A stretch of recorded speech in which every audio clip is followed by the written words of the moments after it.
The Staten Island Railway is the only rapid transit line in the New York City borough of Staten Island.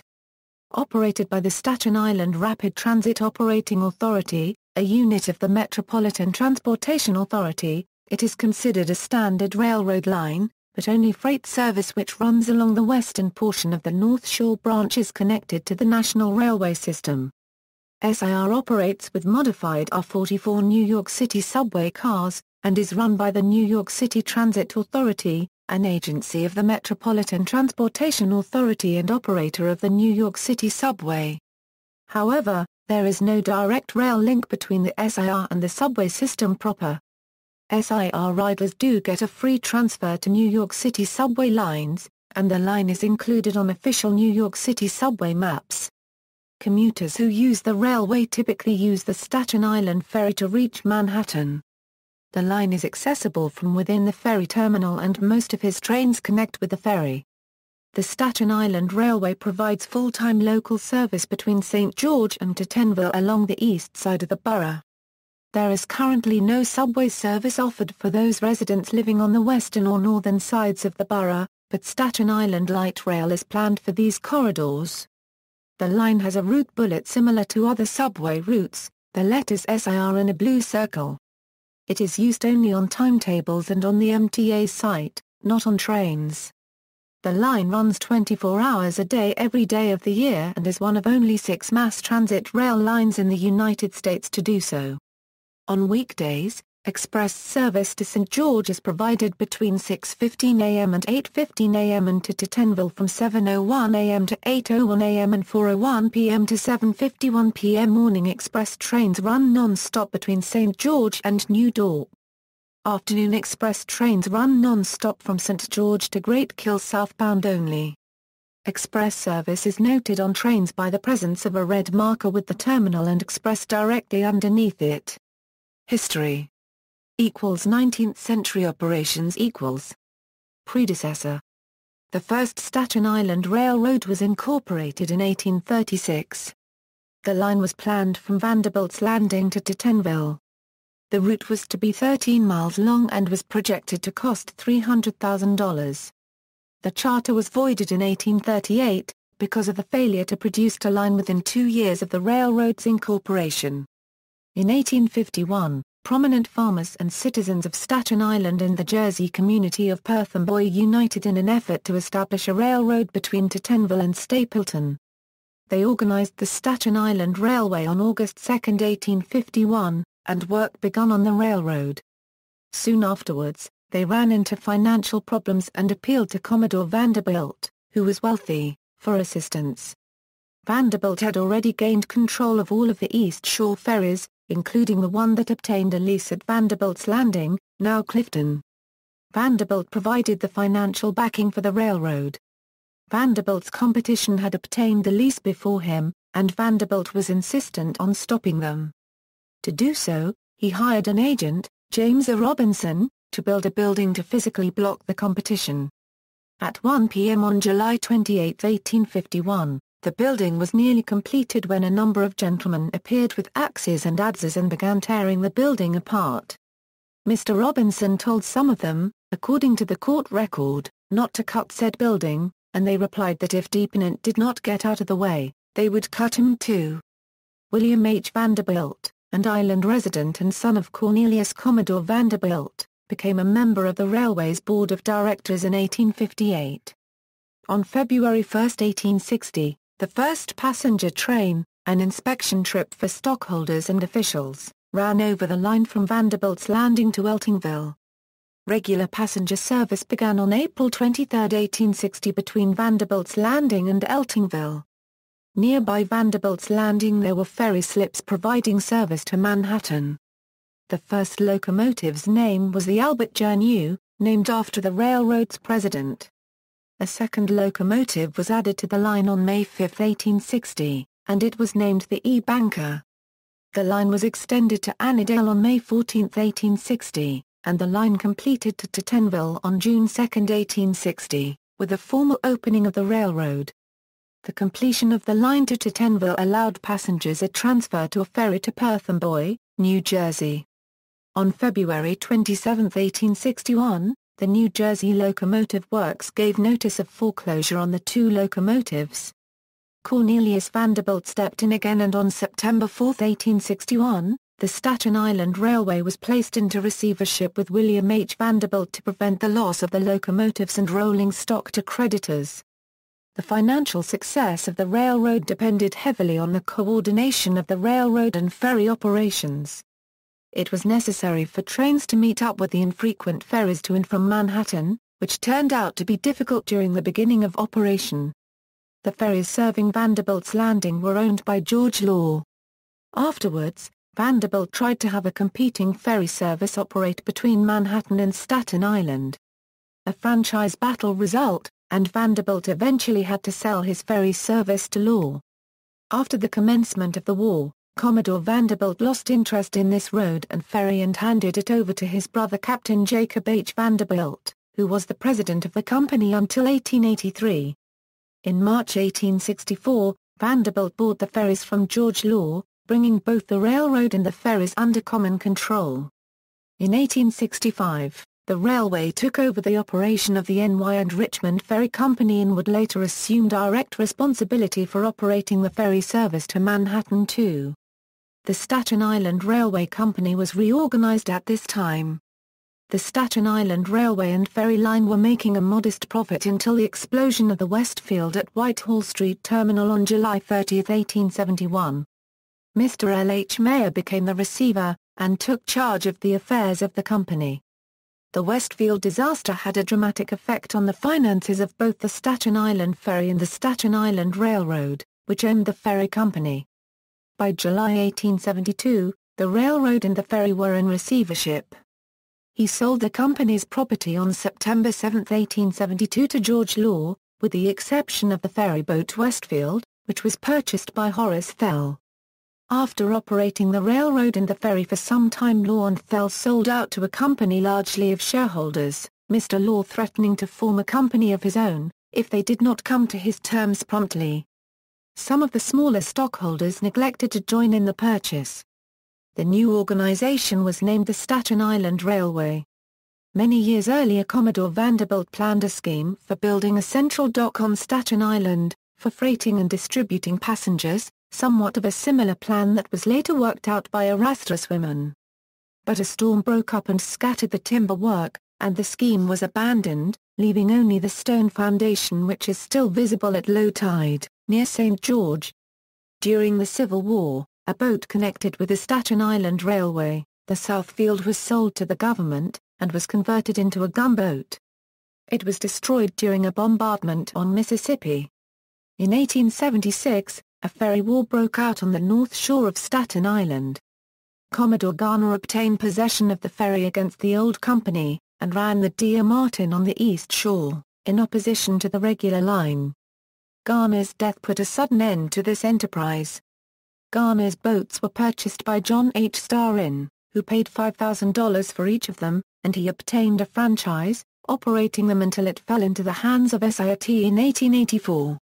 Organization of the SIT. In 1867, women arrived in New York to oversee the main office of Dunn, Barlow, and Company in New York.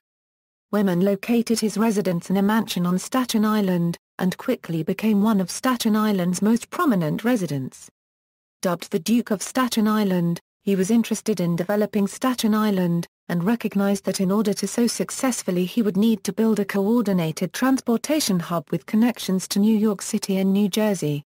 By mid-1880 the Staten Island Railroad Company was barely operational. In May 1880, the Attorney General sued on behalf of New York State to have the company dissolved. The suit said that the company had become insolvent in September 1872, to have then surrendered its rights to others, and have failed to exercise those rights. An injunction was obtained and the legal proceedings continued for some time. In order to help advance his transportation plan for Staten Island, Women incorporated the Staten Island Rapid Transit Company on March 25, 1880. Women's vision included a belt system using the old 2-mile Staten Island Railroad, which ran between Vanderbilt's Landing and Tompkinsville, and the coordination of all ferries from one terminal, there were previously 6 to 8 of them, located near St. George. women sought to expand the line and approached Robert Garrett, president of the Baltimore and Ohio Railroad, to back the idea of a large rail terminal on the island and centralize the ferry landings, who agreed. The SIT began to seek legislation to acquire various rights of way that would be needed to implement women's plan. This was done when the company didn't own or control a railroad. If the company gained charter to build connections, it would have had nothing to which to connect. The company then began surveying for the proposed routes. In April 1881, the company acquired 1.5 miles of critical right-of-way directly from George Law. At first, when Women explained his plan, he was able to secure a waterfront option from him. When the option had to be renewed a second time, Law refused. In order to get Law to side with him, Women offered to canonize him by naming the place St. George. Law, humored by this, granted Women yet another option. In October 1882, Women made an application for a wharf to land passengers from the company's planned new ferry service to Manhattan. Clarence T. Barrett, Henry P. Judah, and Theodore C. Vermillion were appointed as commissioners to appraise the value of the land required by the Staten Island Rapid Transit Company to extend the Staten Island Railroad from Vanderbilt's Landing to Tompkinsville. Work on the line was not set to begin until the commissioners made their report. The SIT filed a map of the proposed route in the office of the Clerk of Richmond County, with the line passing through the lawn of Miss Post on the north shore of the island. On February 26, 1883, Mr. Franklin Bartlett and Mr. Clifford Bartlett, whom appear for Miss Post, notified the court that a change of route would be demanded. The new line, after leaving Vanderbilt's Landing, crossed the property formerly occupied by the Seamen's Retreat, but since acquired by the state by the Marine Society, then through the property of the New York Coast Wrecking Company, the lumber yards of C.C. Eddy and Sons, the carriage factory of J. Scott, the Schaefer Grounds, property represented by Cowdert Brothers, the grounds of George Bechtel, Rupsneen and Herman, the brewers. S. L. Mulford and Company's coal and wood yard, and lands of Samuel Barton and W. Butler Duncan. The only other building upon the line besides Scott's carriage factory is a small barn on the Schaefer Grounds. The cost of the extension was estimated to be $150,000. On April 3, 1883, Women gained control of the railroad. At the annual meeting of the Staten Island Railroad Company, Erastus Women was elected to the board of directors of the railroad. This was the result of behind-the-scenes discussion, and surprised many of the directors of the railroad. This was the first step that led to a consolidation of the Staten Island Railroad and the Staten Island Rapid Transit Company. By the end of the month, Women resigned from the Staten Island Rapid Transit Company in order to avoid any conflict of interest. On June 27, 1883, a meeting of the directors of both companies formally ratified the merger of the two companies under the leadership of Erastus Women, who was named president. While the control of the railroad included control of Vanderbilt's Ferry, the North Shore Ferry was leased separately and was operated by John H. Starrin. His lease was set to expire on May 1, 1884. On July 18, 1884, the SIT was awarded a new lease on the North Shore operation. Mr. Starrin continued to fight the lease in the courts for several years. Construction on the line began on March 17, 1884 after a number of legal proceedings.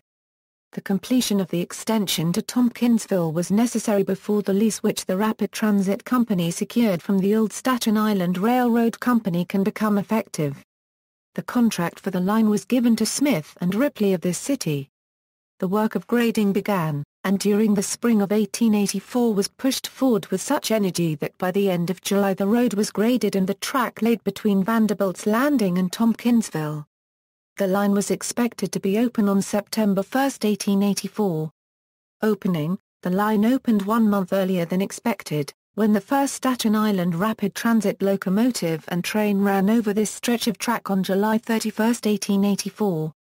It contained the managers and officers of the railroad, a few invited guests, and several passengers who had come up on the train as it came on its regular time from Tottenville.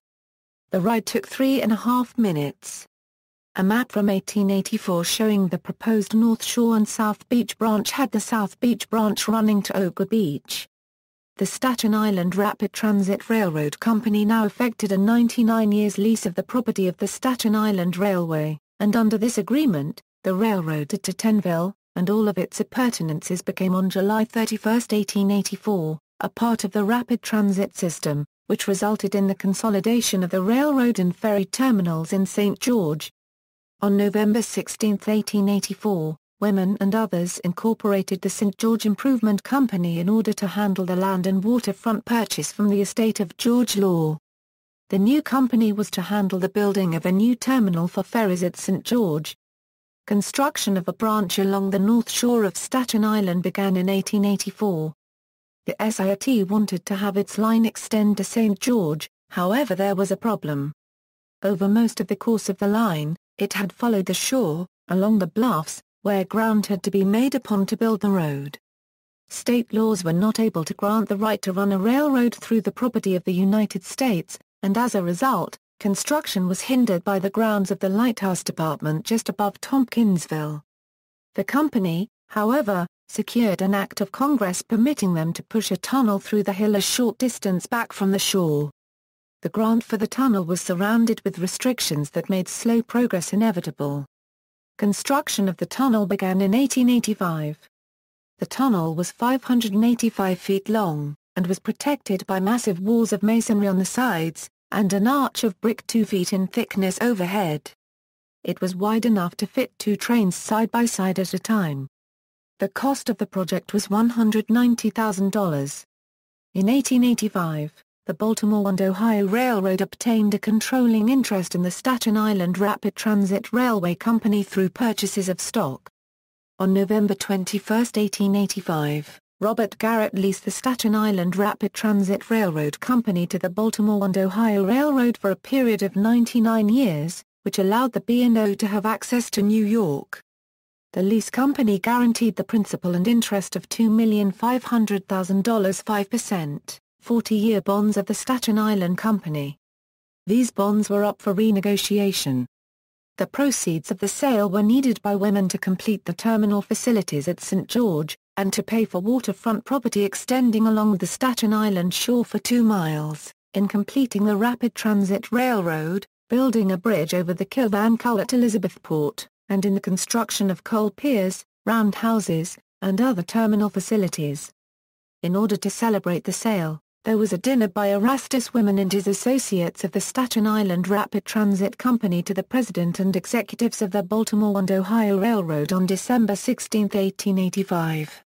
Expansion. In order to build a rail line across Staten Island unregistered trademark S North Shore to reach New Jersey, rights to a horse car line running along Richmond Terrace were purchased.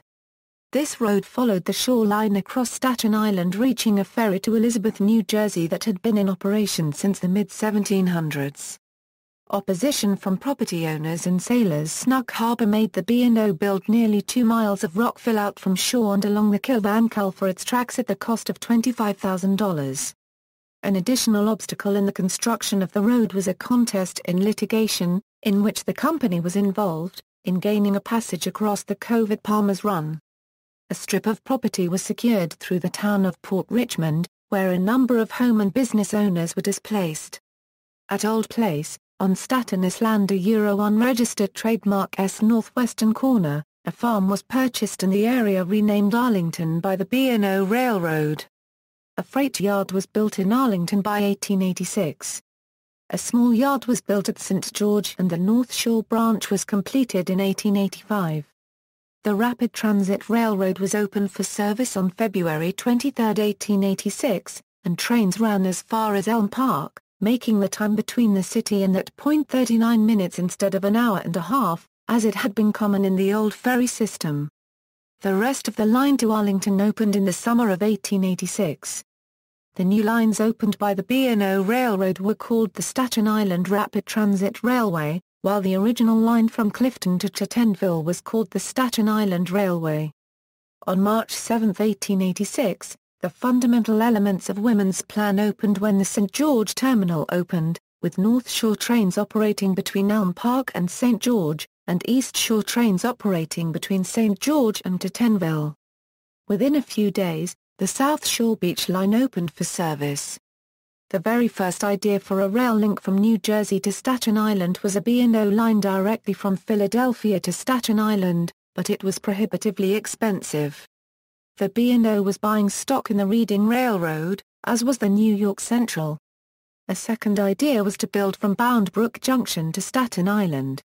However, this would have bypassed the Jersey Central, in which the Reading Company was obtaining a controlling interest. In time, the Reading would construct a coal hauling branch from Bound Brook to Port Reading on the Arthur Kill, opposite Staten Island unregistered trademark S West Shore. The final plan was to build a line east from Cranford on the Jersey Central to the Arthur Kill, through Union County and the communities of Roselle Park and Linden. Incorporated as the Baltimore-New York Railway in October 1888, construction started the following year. In October 1888, the B&O created the Baltimore-New York Railroad, another B&O subsidiary, in order to construct this line. Construction started in 1889 and the line was completed in late 1889 and included strategic interchange points with the Pennsylvania and Lehigh Valley Railroads. Just over 5 miles long, the line was double-tracked as far as Banters, a little station that stood about 1.5 miles from Cranford Junction. Just east of Cranford, a crossing with the Lehigh Valley and a connection made, was named Staten Island Junction. The Lehigh Valley Railroad was also under construction at the time. Another junction was built to reach the Pennsylvania at Linden. A precipitous grade lead down and north from the Baltimore-New York trestle and fill work to the east side of the Piara main line, where a small interchange yard was built. Nearly a third of this line was built on wood trestle work and bridges, from the grade east of St. Georgia unregistered trademark S Avenue and onward to the Arthur Kill. Some of the wooden trestle work was filled in with cinders as time went by. A 2-track, pin-connected truss bridge was built over the Piara main line at Linden, although the line is single-track at that point. The B&NY line then across the northwestern corner of Standard Oil unregistered trademark S Linden Refinery with a roundabout branch reaching down into the refinery. However, the Jersey Central handled the bulk of rail traffic with Standard Oil. The Baltimore-New York line ended at the Arthur Kill Bridge. An act of Congress authorizing the constructing a 500-foot swing bridge over the Arthur Kill became a law on June 16, 1886, after 3 years of effort by Erastus Wiman, the originator and promoter of the bridge. The plans and location for the bridge were subject to the approval of the Secretary of War, who put them on hold for 9 months, and agreed to the plans without change, and the construction of the bridge began immediately, in April 1887. Construction of the bridge had barely started when the state of New Jersey procured an injunction, on motion from Governor Greene and Attorney General Stockton, which halted construction for 6 months. The injunction was stopped in the United States Circuit Court by Justice Bradley, whose opinion stated that it was the right of Congress to regulate commerce, even against the wishes of the states immediately affected. Construction on the bridge then immediately commenced through the brutal winter of 1888. It was considered absolutely necessary to complete the work through the winter because the limit of time for the completion of the bridge as set by Congress was June 16, 1888, 2 years after signing the bill. The bridge was completed 3 days early on June 13, 1888, at 3 p.m. At the time, the new bridge was the largest drawbridge ever constructed in the world. There was not a single accident in the construction of the bridge, and the builders had feared that a strike in the iron works would occur and therefore would delay the work beyond the prescribed time. The opening of the bridge was celebrated with a party going along the Arthur Kill aboard the tugboat P.J. Nevius to see the bridge thrown across the Arthur Kill for the first time. On the boat included J. Frank Emmons, president of the Staten Island Rapid Transit Company, Erastus Wiman, Louis de Jonge, a director of the Staten Island Railroad, Albert S. Boardman, general counsel for the company, Frank S. Gannon, superintendent of the railroad, and Charles Ackenhigh, the engineer under whose superintendence the bridge was constructed. At 4:15 p.m. everything was ready for the test, and slowly the bridge moved around, and swung around connecting New York and New Jersey for the first time by bridge. It took 4.5 minutes the first time to turn the bridge the first time, but took only 3 minutes the second time. It was claimed that when the parts of the bridge were in smooth working order it would take as little as 2 minutes. The overall cost for the construction of the bridge was $450,000.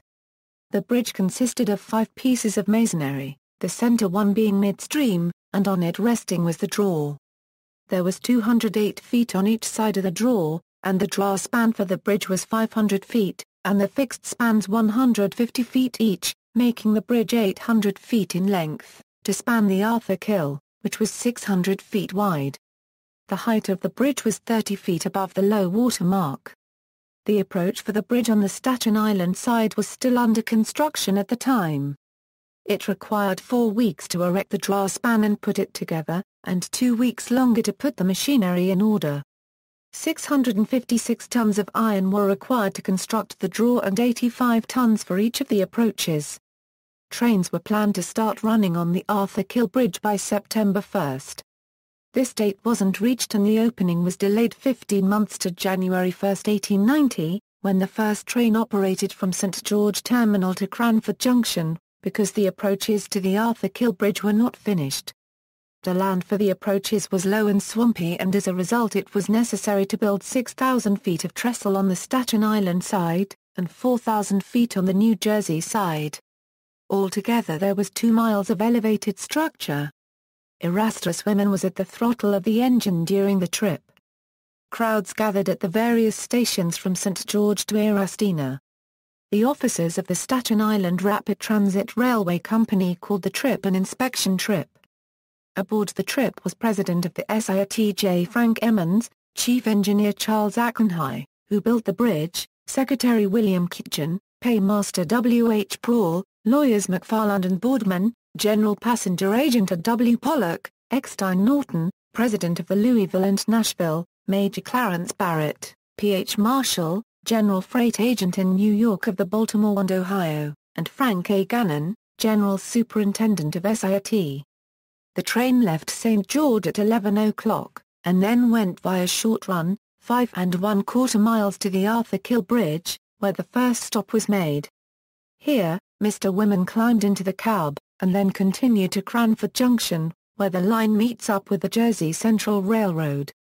The trip back allowed for friends of the railroad to engage in speeches, and returned to St. George at 3 o'clock. By March 1890, the B&O line between St. George and Cranford Junction was open to traffic. Immediately after the bridge was built, both the Lehigh Valley and Pennsylvania railroads brought pressure upon the U.S. War Department for its removal. They declared the new bridge to be a menace to navigation, since both roads handled a large volume of coal barge traffic past Staten Island unregistered trademark South Holland Hook, where the bridge was standing. The railroads petitioned to have the bridge torn down and replaced with one of a different design. Ultimately the B&O obtained approval from the U.S. Congress for its bridge, as it spanned a navigable waterway between 2 states. By February 1896, the B&O found itself bankrupt. While paying dearly to reach New York, the B&O had neglected its western lines that were now in poor condition. In an attempt to refinance, J.P. Morgan intervened and replaced B&O unregistered trademark S top management. The Rapid Transit Railway and all of its real and personal property held in the company, was sold at auction, at the First National Bank at St. George, on April 20, 1899.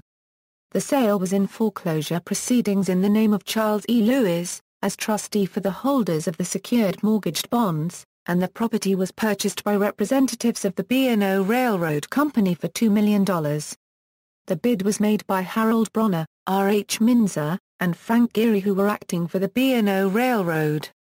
The railroad already owned the line from Elizabethport, New Jersey to South Beach, including the Arthur Kill Bridge. It was rumored that the trains of the B&O Railroad would be rerouted from Commuters Station to St. George. The management at the time of the Staten Island Rapid Transit Road continued after the purchase. The joint railroad ferry terminal was completed in 1897.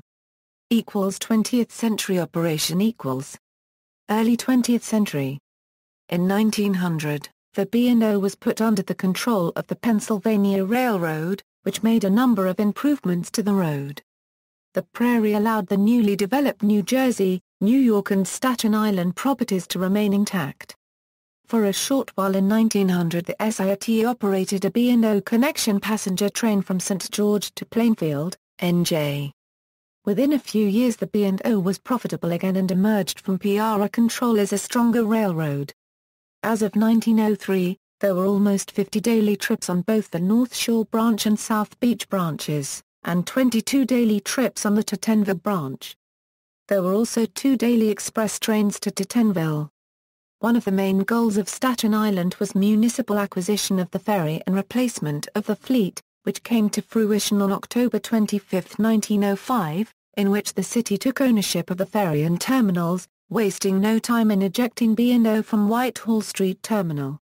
The city then spent $2,318,720 on a new St. George terminal. By the 1910s, both Arlington and St. George yards were at capacity, with cars at both yards awaiting car float transport to West 26th Street and other connections around the harbor. To ease the load on Staten Island by 1912, the B&O again ran through freight into Jersey City on the Jersey Central. Staten Island would continue to be used as well and developed a heavy coal trade for the B&O.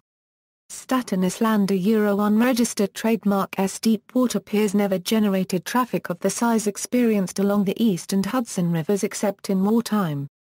In 1920, 4 million tons of freight had been handled on the railway. In 1920, 65 trains ran daily on the North Shore branch, 60 trains ran daily on the South Beach branch, and 34 trains ran daily on the main line or Tottenville branch. A majority of the passengers of the railway used the North Shore and South Beach branches. In 1920, 8 million passengers used the North Shore and South Beach branches, while 5 million passengers used the main line. Up until the year 1921, 3,369,400 trains had been operated on the SIT and there had been no fatalities. Proposed subway connections, in anticipation of a tunnel under the Narrows to Brooklyn and a connection there with the New York subway system at the Bay Ridge 95th Street station, SIT electrified its lines using third rail power distribution and cars similar to those of the Brooklyn Manhattan Transit Corporation. The first electric train was operated on the South Beach branch between South Beach and Fort Wadsworth at 9:45 p.m. on May 30, 1925. This subdivision was put into regular operation at 12:01 a.m. June 5, 1925. The Tottenville branch was put into regular operation as an electrified line on July 1, 1925 at 2:30 p.m., and the other branches were electrified by November 1925. Arlington and St. George yards, along with the Mount Loreto Spurs, and the Travis branch were not electrified due to the high cost. The electrification brought no big increase in traffic, and the tunnel was never built. The Baltimore and Ohio owned both the railway and the Staten Island Ferry. On February 4, 1932, the headway on trains was decreased to 15 minutes from 20 minutes between 9:29 p.m. and 10:29 p.m. and was decreased to 30 minutes from 40 minutes between 10:29 p.m. and 1:29 a.m. on the Perth and Boy division. Staten Island Borough President Joseph A. Palmer proposed in 1936 to extend the Staten Island Rapid Transit to Manhattan. He proposed extending the tracks across the Bayonne Bridge, using 2 available lanes, then going 3 miles, then connecting to the Jersey Central, and then via the Hudson and Manhattan to Manhattan. The Port of New York Authority endorsed the same plan in 1937, with the utilization of the Erie Railroad main line to Paterson also part of the plan. There would be a terminal at 51st Street in Manhattan near Rockefeller Center to serve the trains of Erie, West Shore, Lackawanna, Jersey Central, and trains from Staten Island, with these services terminating at 51st instead of in Jersey City. This original proposal was brought back in 1950, by Edward Corsi, a Republican candidate for mayor. 1940s, the timetable from October 15, 1940, shows 248 trains leaving St. George each weekday with 80 to Tottenville, 4 to Great Kills, 82 to South Beach, 79 to Arlington and 3 to Port Ivory. Freight and WWII traffic helped pay the bills. It even put the SIAT on a profitable basis for a few years. B&O ran freight trains to Jersey City as well as to Staten Island. By that time, B&O crews could run through without changing at the various junction points. However, B&O crews did not operate into Staten Island. SIAT crews handled all the traffic to and from Cranford Junction. During WW2, the SIAT exclusively handled all East Coast Military Hospital trains. The Stapleton piers were designated for hospital ship docking. New York was the only East Coast port of call for European theater hospital ships. The hospital trains ran through to their inland connections via Cranford Junction. Some stopped at Arlington to transfer wounded servicemen to a large military hospital on Staten Island. Troop movements, POW trains and war material as well crossed the Arthur Kill to and from Cranford Junction and their appointed destinations. This kept the 5-mile stretch of B&O track in Union County NJ busy and shiny. In 1945, SIAT purchased the property of the B&NY and merged it with the Staten Island Railway. The SIAT worked this line with its own as well as assigned B&O locomotives since it was opened in 1890. Before, during WW2 and after, there were a number of special trains beyond the troop movements that were handled by the B&O over its New Jersey track to Staten Island. One pre-war train was a special for Winston Churchill, taking him to a ship at Stapleton for one of his many Atlantic crossings. SIAT provided a shined-up locomotive, sporting polished rods, white driver tires and a white uniformed engine crew for that movement. On May 18, 1946, a strike of engineers and trainmen that had affected many other railroads in the region, such as the Hudson and Manhattan and the Long Island Railroad, also affected the SIAT, but service returned by the end of the evening. Crews had remained on their trains in terminals awaiting from their leaders of official notification of the truce. On June 25, 1946, a fire wrecked the terminal at St. George, killing 3 people and causing damage worth $22 million. The fire destroyed the ferry terminal and the 4 slips used for Manhattan service, the terminal for Staten Island rapid transit trains, and a small building and slip owned by the city and used by the Army and Navy in transporting their men from Staten Island to the United States Naval Depot at Bayonne.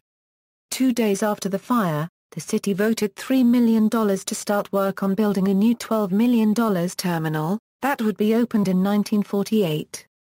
On October 28, 1947, Mayor John A. Delaney and the City Commission created a plan to fight the SIAT's proposal to abandon service between the city and Tottenville. The mayor criticized the railroad for failing to notify the city of its intentions. On the same date, the SIAT filed with the Interstate Commerce Commission to get permission to discontinue ferry service between Tottenville and Perth Amboy, NJ. The SIAT said that the abandonment should be permitted because of the substantial deficits being incurred in operation of the service, which covers a distance of 3,600 feet. On May 3, 1948, the House approved a bill to permit the SIAT to widen its railroad tunnel at the St. George Ferry Terminal. The tunnel, which was constructed under federally owned land, would be widened 19 feet for a distance of 456 feet. The tunnel would allow the laying of a 3rd track and permit the operation of more trains from St. George to Tottenville and South Beach. The extra track would also facilitate better handling of trains at the ferry terminal at St. George. The bill passed the Senate on June 1, 1948, and it was signed by President Truman on June 14, 1948. In 1948, the City Board of Transportation took over all of the bus lines on Staten Island, and on July 1, 1948 the bus fare on Staten Island dropped from 5 cents per zone to 7 cents for the whole island, or 12 cents including a Manhattan subway ride. In 1947, SIAT carried 12.3 million passengers and the number started decreasing with 8.7 million in 1948 and 4.4 million in 1949, as a result of rapid transit customers switching from SIAT to the buses. As a result of the 7-cent fare, the SIAT announced on August 28, 1948, that it would reduce service on all 3 branches on September 5, 1948. Service would be reduced from 15-minute intervals in non-rush hours to 30 minutes during that time, and from 5 to 10 minutes in rush hours to 10 to 15 minutes during rush hours. The reducing of the bus fare meant that in July passenger traffic dropped 32% on the to Tenville division and 40% on the other two divisions. The day afterwards, Borough President Cornelius A. Hall of Richmond and Staten Island civic organizations announced that they would oppose the cuts that were proposed in service. On September 2, 1948, the PSC failed to prevent the cut in SIAT service. 237 of its present 492 weekday trains would be cut and the schedule of its expresses would be reduced during rush hours. 30% of the company's personnel were laid off. The cuts became effective at 3:01 a.m. on September 5, 1948, and at the same hour schedules calling for a reduction in rush hour service and the cancellation of all-night trains after 1:29 a.m. On September 7, 1948, Borough President Hall of Richmond continued to rally against the cuts made by the SIAT at a Public Service Commission hearing in Manhattan. Commuters testified that trains were missing connections to ferry boats and that some trains were being held at the St. George Terminal in the rush hour to wait for 2 boatloads of passengers. Previously, they said, the trains pulled out with only 1 boatload of passengers. On September 13, 1948, the SIAT agreed to add 4 trains, and to extend the schedule of 4 others. Bus riders were up 25% after fare cut, and passengers on the SIAT dropped. On September 22, 1948, the Interstate Commerce Commission allowed the SIAT to abandon the ferry it had operated for 88 years between Tenville and Perth-Amboy, New Jersey.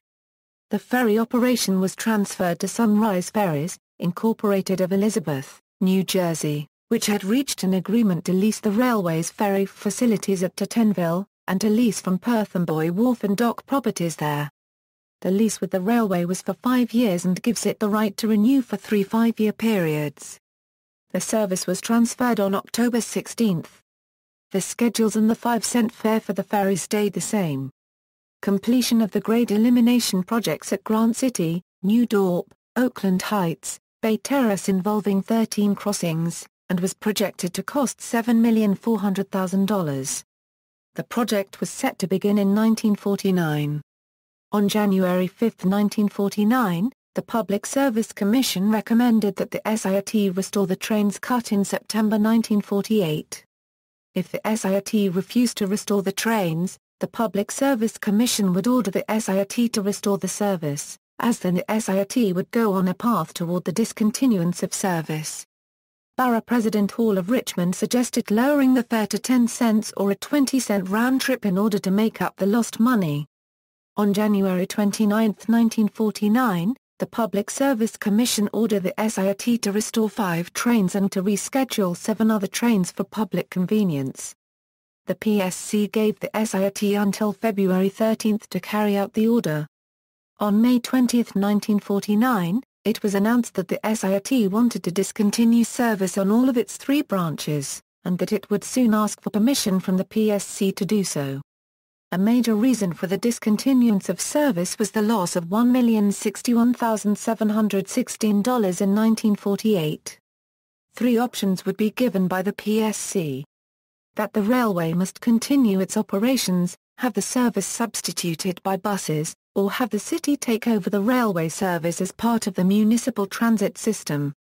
1950s, on August 30, 1950, the Public Service Commission announced a new plan to eliminate grade crossings of the SIAT, which would have cost $6,500,000. The plan was only approved with the assurance from the city that if passenger service was discontinued, the city would guarantee that residents of the area would not be neglected as to some form of transportation. A bridge was also proposed as part of the plan to go over the never-built Willowbrook Expressway. On June 3, 1952, the SIAT asked again to discontinue its passenger service on July 7, 1952. On June 16, 1952, the PSC ordered the SIAT to continue all of its passenger service pending a hearing before the state agency and a decision on the line's request to abandon its service. On July 9, 1952, hearings began concerning the proposed abandonment of the road. On July 16, 1952, in the hearings, the PSC Council stated that the operating deficits that have been charged to the passenger service of the SIT would disappear had the operations were included with the freight profits of the B&O Railroad in the New York area. After some hearings, the SIT changed its planned abandonment date as September 12, 1952. The Commissioner of the Commission adjourned meetings until September 17. The Commissioner Council, John T. Ryan, said that a provision needed to be made for an additional 2 months of service, that would extend service to November 12, 1952. A modern replacement terminal for St. George opened on June 8, 1951, although portions of the terminal were phased into service earlier. SIT discontinued passenger service on the North Shore branch to Arlington and the South Beach branch to South Beach at midnight on March 31, 1953 because of city-operated bus competition. The South Beach branch was abandoned shortly thereafter while the North Shore branch continued to carry freight. The third rail on both of the lines were removed by 1955.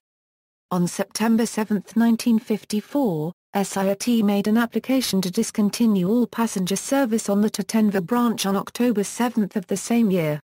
The Public Service Commission warned that if the SIT discontinued its passenger service, action would be taken to kick the SIT's parent company, the B&O Railroad, off of Staten Island, which would have meant the end of the prospering freight operation. Passenger service on the Tatenva branch was kept, with a large city subsidy. In the years 1953–1954 the SIT sold 30 of its passenger cars to the Transit Authority as the Tatenva line did not require the additional equipment left over after the North Shore and South Beach lines were closed. On October 21, 1957, 4 years after North Shore branch passenger trains ended, the very last SIT special, a train from Washington crossed the Arthur Kill vertical lift bridge carrying Queen Elizabeth II and Prince Philip to the Staten Island Ferry for a state meeting with President Eisenhower in Washington, D.C.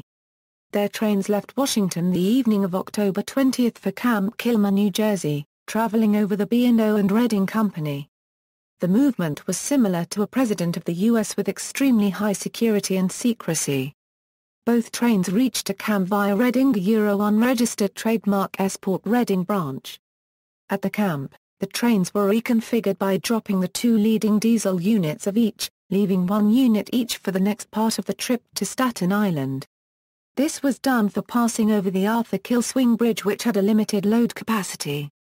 The 2 lead diesel sets were then taken to Cranford Junction via the Reading and Jersey Central to await return of the equipment from Staten Island. On Monday, October 21 at 6 a.m., the 10-car press train left Camp Kilmer over the Lehigh Valley to Staten Island Junction and the SIT. Exactly 1 hour later, the 11-car heavyweight Pullman-equipped Royal train followed. Both specials rolled directly and non-stop into a freight yard at Stapleton. It was specially cleaned up for the occasion as was the Motorcadia unregistered trademark S route along Bay Street to St. George Ferry Terminal. As soon as the Queen unregistered trademark S motorcade left the yard, an SIT switcher took each train back to Cranford Junction, hauling them in reverse. From Cranford, the equipment of both trains headed to Baltimore early that afternoon. In 1957, the aging Arthur Kill swing bridge was knocked off its center pier foundation by a passing Esso oil tanker. With the bridge rendered useless, freight traffic for the island was routed through float bridges, with most of the B&O's freight traffic for the New York area forwarded through the Central Railroad of New Jersey's yards at Jersey City. The old swing bridge was replaced in 1959 with a state-of-the-art, 558-foot vertical lift bridge. The 2,000-ton lift span was prefabricated, then floated into place. The new bridge was raised 135 feet and since the new bridge aided navigation on the Arthur Kill, the United States government assumed 90% of the $11 million cost of the project. Freight trains started crossing the bridge when it opened on August 25, 1959. The new bridge had space for 1 track. The industrial track on the west shore of Staten Island, the Travis branch, built in the 1930s to Gulfport, was extended to serve a new consolidated Edison power plant in Travis, along Staten Island's West Shore. This was done for long unit coal trains from West Virginia to the plant. Even late in the 1950s, the B&O continued to invest in its New Jersey and Staten Island holdings. Late 20th century, a fire at Clifton Shops on April 5, 1962, destroyed 7 train cars, adding to 13 lost in 2 previous fires and 2 that were scrapped. This left the SIT with only 48 cars to operate service with. This car shortage meant that all but 4 of the SIT's train cars were in service during rush hours, which is an uncomfortably small margin. In order to maintain this service, the SIT had carefully scheduled maintenance for their train cars. A number of trains were rushed back to St. George as passenger-free expresses, after dropping their loads in the evening rush, helping make up for the lack of train cars. The Transit Authority set aside 9 BMT standards for a possible transfer to the SIT due to the car shortage. The SIT also looked at a proposal to transfer some D-type cars. Neither of the proposals came to pass. In 1963, the railroad discontinued its ferry service between Tottenville and Pertham Ferry slip at Pertham, New Jersey. Until the completion of the Verrazano Narrows Bridge in 1964, Staten Island's only direct connection to the rest of the city and state of New York was via ferries from St. George, at the north end of the island. The last grade railroad crossings were eliminated in 1965 and 1966 between Jefferson Avenue and Grant City. A shoe-fly track was constructed to the east of the original line while a new crossing-free line was constructed upon the original right-of-way. The SIT continued to lose money even as they rebuilt stations between Jefferson Avenue and New Dorp almost in the 1970s. Rail traffic via the Arthur Kill Bridge dropped dramatically with the closing of Bethlehem Steel in 1960, and of U.S. Gypsum in 1972. Some traffic remained for B&O operations into the 1970s on Staten Island, and car floats were still reasonably busy. On January 1, 1970, New York City's lease of the St. George to Tottenville line was terminated. After that date the city reimbursed the railroad for its passenger deficits. On July 1, 1971 operation of the Tottenville line was turned over to the Staten Island Rapid Transit Operating Authority, a division of the state's Metropolitan Transportation Authority, and the line itself was purchased by the City of New York. The B&O still retained rights to handle freight along the line to Tottenville. Before that sale could be made final, however, the B&O had to complete several miles of grade crossing elimination along the SIT to Tottenville line. This work had been held up since the 1930s in part because of the Depression, World War II and declining finances. On June 15, 1972, 17-year-old air-conditioned coaches on loan from the Long Island Railroad went into service on the SIT. The 3-car train made one round trip during the morning, and operated again during the afternoon peak. As a result of previous tests, the edges of the platforms at the St. George Terminal were trimmed for extra clearance required for the 85-foot cars. The cars were only 15 feet longer than the 45 cars in operation, but the LIRA car's seating capacity of 123 passengers, was almost double the limit of the other coaches. For the first time since 1958, the fare on the SIT was increased on September 1, 1972 to 35 cents. The increase was from an average fare of 22 cents. The fare increase applied to the whole system, and was accompanied by the elimination of commutation tickets and student tickets. Previously, fares ranged from 20 to 35 cents. 16% of riders of the 17,000 daily riders had no change in fare. There was a 10% increase for 51% of passengers and a 15% increase for the remaining 33%. The fare increase was expected to bring in an extra $400,000 a year. At the time, the line was operating at a deficit of $2.9 million a year, with $2.5 million of it offset by a subsidy from the city. The MTA, at the time, had plans for a $25 million improvement program for the line, including 52 new cars, the R44s. The R44s were planned to go into service by the end of 1973. Improvements were also planned for the tower and signal systems, for the roadbed and for the stations. Increased power, 8,000 feet of new rails, and mercury vapor lighting at 14 of the 22 stations were also part of the plan. Three-quarters of the $25 million were to be provided by 1967 state transportation bond issue. The remaining $6.25 million was to be paid by the city. On February 28, 1973, newer 44 cars the same as the newest cars then in use on the subway lines in the other boroughs were pressed into service on the Staten Island line, replacing the PS standard rolling stock that had been inherited from the B&O and had remained in continuous service since 1925. In 1994, the Metropolitan Transportation Authority reinstituted the line's original name. The passenger portion of the line is called MTA Staten Island Railway. Current use equals. Passenger, only the North-South Main Line is in passenger service. The terminal station at St. George provides a direct connection to the Staten Island Ferry. At St. George there are 12 tracks, only 10 of which are presently used for service. At Tittenville, there is a 3-track yard, with 2 tracks on either side of a concrete station platform. The last passenger trains on both the North Shore and South Beach branches ran on March 31, 1953. Ref name equals SIT/ the right-of-way of the South Beach branch was eventually demapped and the tracks have been removed. In 2001, a small section of the easternmost portion of the North Shore branch was reopened to provide passenger service to the new Richmond County Bank Ballpark, home of the Staten Island Yankees minor league baseball team. However, this service was discontinued in 2010. Plans to reopen the remainder of the North Shore branch, to both freight and passenger service, are being studied, with one plan calling for the line to resume full operations between St. George and Arlington or Port Ivory, with even the possibility of through service between Arlington, Port Ivory and Tittenville, which the aforementioned Ballpark Y makes feasible.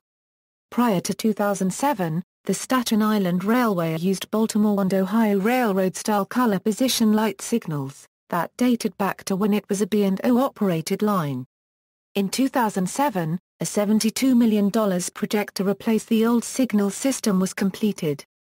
The system was replaced with an FRA-compliant 100 Hz, track circuit-based, automatic train control signal system.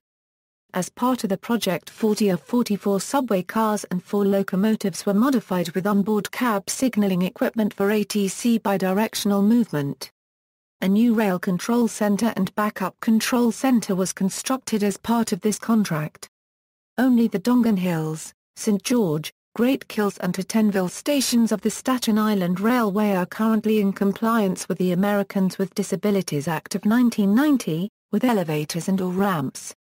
However, the new Arthur Kill Road station, which will replace the Atlantic and Nassau stations, will be compliant with the Americans with Disabilities Act of 1990 ADA, when it opens in April 2016. There are park-and-ride facilities at the Princes Bay, Huguenot, Annandale, Great Kills, and Dongan Hills stations. Once the new Arthur Kill Road station opens, there will be park-and-ride facilities there as well. Freight, the B&O, through a merger with the Chesapeake and Ohio Railway, became part of the larger C&O system. The freight operation on the island was renamed the Staten Island Railroad Corporation in 1971.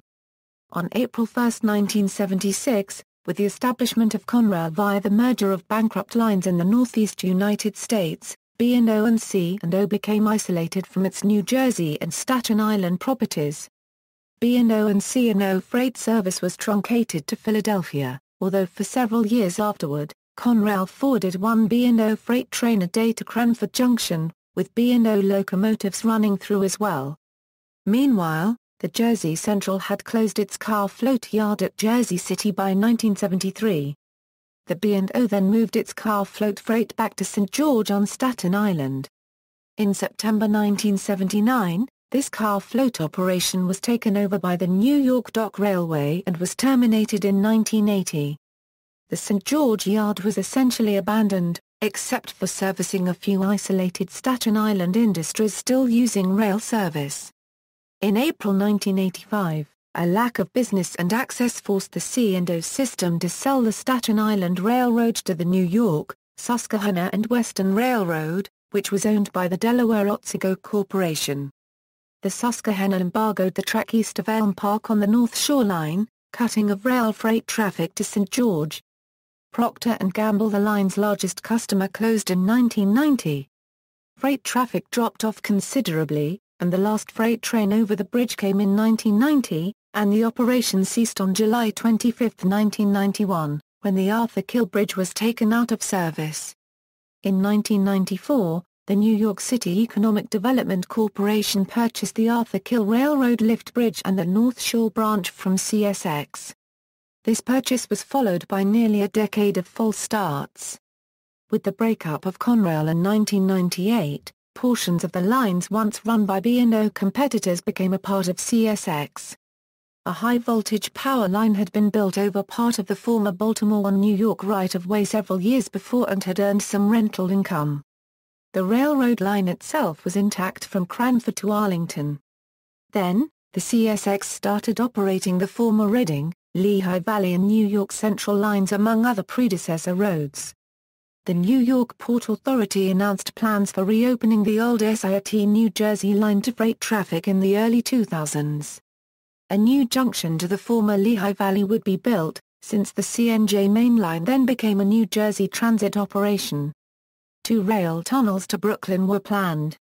One from Greenville, New Jersey, the other from Staten Island, so that New England and Southern freight could again access and pass through the New York metropolitan area. On December 15, 2004, the NYCEDC and the Port Authority of New York and New Jersey announced a joint $72 million project to rehabilitate the Arthur Kill Vertical Lift Bridge and reactivate freight rail service on Staten Island. Specific projects on the Arthur Kill Vertical Lift Bridge included repainting the steel superstructure and rehabilitating the lift mechanism. The freight line connection from New Jersey to the Staten Island Railway was completed in June 2006, and is operated in part by the Morristown and Erie Railway under contract with the state of New Jersey and other companies.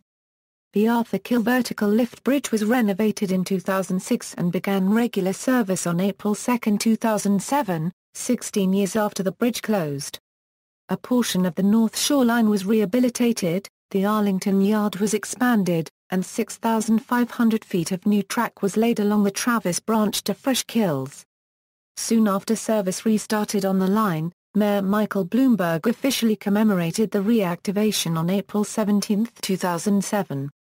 On behalf of the City of New York, the New York City Economic Development Corporation formed an agreement with CSX Transportation, Norfolk Southern Railway, and Conrail to provide service over the reactivated line to haul waste from the Staten Island Transfer Station and ship container freight from the Howland Hook Marine Terminal and other industrial businesses.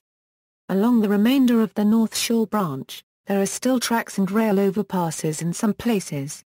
FRA oversight: unlike PATH, SIR is not under FRA oversight, except for the separate restored freight service.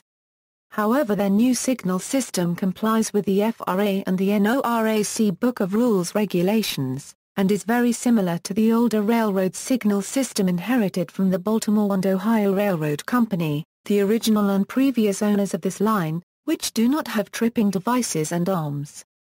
Also, the cab signaling on the R44s complies with same, since these cars do not have trip cocks, unlike their subway car cousins which are equipped with them for tripping the emergency brakes after passing red signals. The SIO was previously under FRA oversight until 1988. Future. Stations: the MTA broke ground on a new, $15.3 million, ADA-compliant station named Arthur Kill, near the southern terminus of the present line on October 18, 2013. The constructor is John P. Picon, Incorporated, which was awarded the contract July 31, 2013. It is sited between, and will replace both the Atlantic and Nassau stations, which are in the poorest condition of all the stations on the line. The new station, which can platform a 4-car train, is expected to open in April 2016. MTA will also provide parking for 150 automobiles across the street. There is also discussion of rebuilding a Rosebank station, which will bridge the longest gap between two stations. A Rosebank station once existed on the now-defunct South Beach branch of the railway. Rolling stock replacement. Elected officials on Staten Island, such as Diane Savino, have been demanding replacement of the Staten Island Railway's aging R44 cars. There is money allocated in the MTA's 2015 to 2019 capital program to replace the R44s with new train cars from the R211 order. Until then, the R44s are undergoing another round of SMS to extend their usefulness until at least 2021. Restoration of the North Shore branch. In a 2006 report, Staten Island Advance explored the restoration of passenger services on 5.1 mile of the North Shore branch between St. George Ferry Terminal and Arlington Station. Completion of the study is necessary to qualify the project for the estimated $360 million. A preliminary study found that ridership could hit 15,000 daily.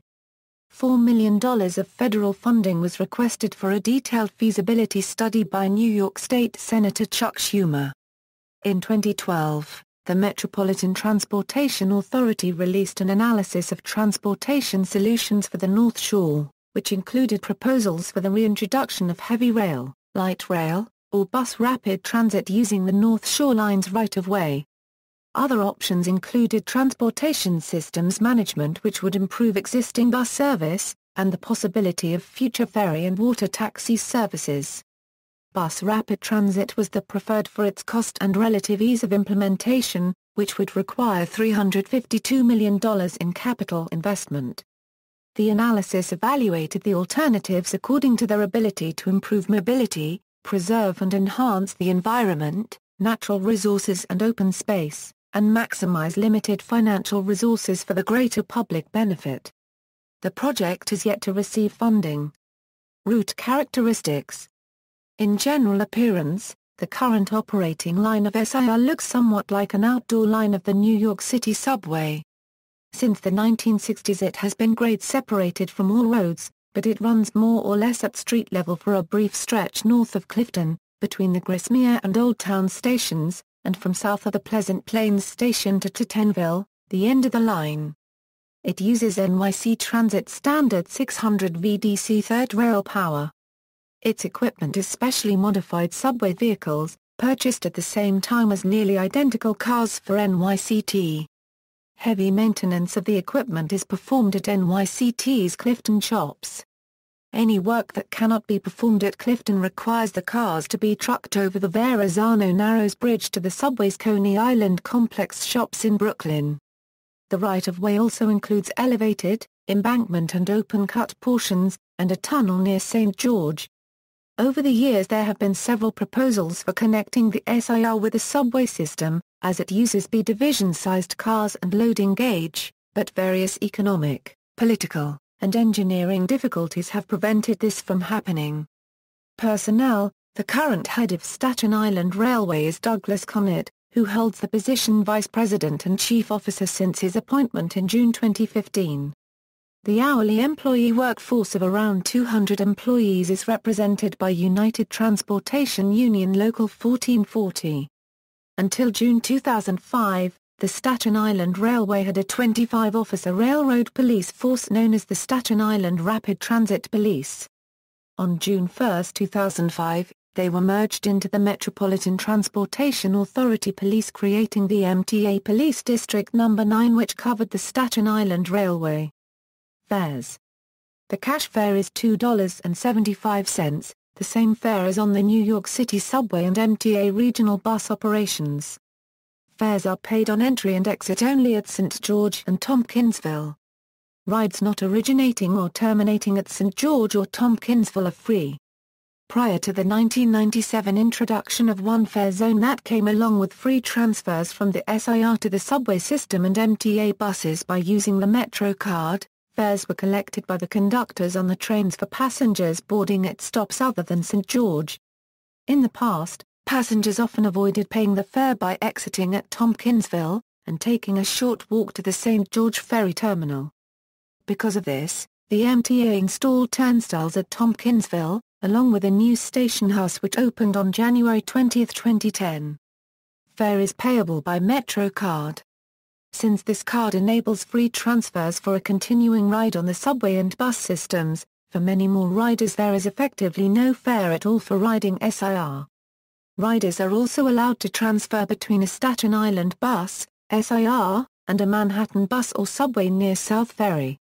Because of this, the SIR's fare box recovery ratio in 2001 was 0.16 €, that is, for every dollar of expense, 16 cents was recovered in fares, the lowest ratio of MTA agencies. The low fare box recovery ratio is part of the reason the MTA wishes to merge the SIR with the subway proper is to simplify the accounting and subsidization of what is essentially a single line. Stations. Former stations on closed lines. North Shore Branch equals. The North Shore Branch closed to passenger service at midnight on Tuesday, March 31, 1953. A small portion of the western end is used for freight service as part of the Howland Hook Marine Terminal transloading system called Express Rail, which opened in 2007 and connects to the Chemical Coast after crossing over the Arthur Kill vertical lift bridge. A smaller eastern portion provided seasonal service to the RCB Ballpark passenger station from June 24, 2001 to June 18, 2010. Restoration is being discussed along this mostly abandoned 6.1-mile line as part of the Staten Island Light Rail Plan. Station list. South Beach Branch The South Beach Branch opened on March 8, 1886 to Orocha, and was extended to Fort Wadsworth sometime after September 1888, when it was proposed to extend the line. The branch closed at midnight Tuesday, March 31, 1953. It was abandoned and demolished except for three segments, a concrete embankment on St. John's Avenue, a trestle spanning Robin Road in South Beach, and a filled-in bridge which McLean Avenue crosses over. This 4.1-mile line left the main line at 40°37 €² 08 €³ and 74°04 €² 18 €³ W, south of the Clifton Station, and lay to the east of the main line. While the entire right-of-way has been redeveloped, most of the former right-of-way is still traceable on maps today. The Verrazano Narrows Bridge toll plaza sits on the former row. The Robin Road trestle is the only remaining intact trestle along the former line. In the early 2000s, developers purchased the property on either side of the trestle's abutments, but the developers, the New York City Department of Transportation, and the New York City Transit Authority all claimed ownership of it. Consequently, townhouses have built up against both sides of it. Station list. Mount Loreto Spurs The Mount Loreto Spurs is an abandoned branch of the Staten Island Railway whose purpose was to serve the Mount Loreto Children's Home. The spur diverged off of the main line south of Pleasant Plains. The B&O served the Mount Loreto non-electrified branch until 1950, which had some industry and a passenger station. The Mount Loreto branch track was removed in the 1960s and 1970s, but some ties were visible until the 1980s. A coal dump trestle is all that remains, located behind the powerhouse. West Shore Line The Tatenville-bound track south of Richmond Valley has a non-electrified spur that once ran all the way to the Arthur Kill. The spur was built in the mid-1920s and dubbed by the B&O as the West Shore Line. The Baltimore and Ohio Railroad delivered building materials to the Outer Bridge Crossing construction site near the Arthur Kill. Later on, the track served a small scrapyard owned by the Rosselli brothers. The track remains intact today all the way to Page Avenue. The switch at the spur is well kept and working. Industries serviced North Shore Branch, Procter & Gamble, United States Gypsum, Staten Island Shipbuilding, Car Float, Travis Branch, Gulf Oil Port, Con Edison Coal Plant, Tatenville Line, Nassau Smelting, Staten Island Advance, Pouch Terminal, South Beach Branch, Backman's Brewery. See also: Cross Harbor Rail Tunnel, Staten Island Light Rail, List of New York City subway stations, Staten Island Tunnel. References. External links, official website, for Third Rail, History of SIT, nixabway.org, SIT, Staten Island Rapid Transit, SIOT artifacts in the Staten Island Historical Society Online Collections Database, trainsafun.com, Staten Island Rapid Transit, Gary Owens SIOT South Beach Line Tribute Page, Gary Owens SIOT North Shore Tribute Page, Industrial and Offline Terminal Railroads of Brooklyn, Queens, Staten Island, Bronx and Manhattan, American Dock Company, Industrial and Offline Terminal Railroads of Brooklyn, Queens, Staten Island, Bronx and Manhattan, Pouch Terminal, Industrial and Offline Terminal Railroads of Brooklyn, Queens, Staten Island, Bronx and Manhattan, Procter & Gamble.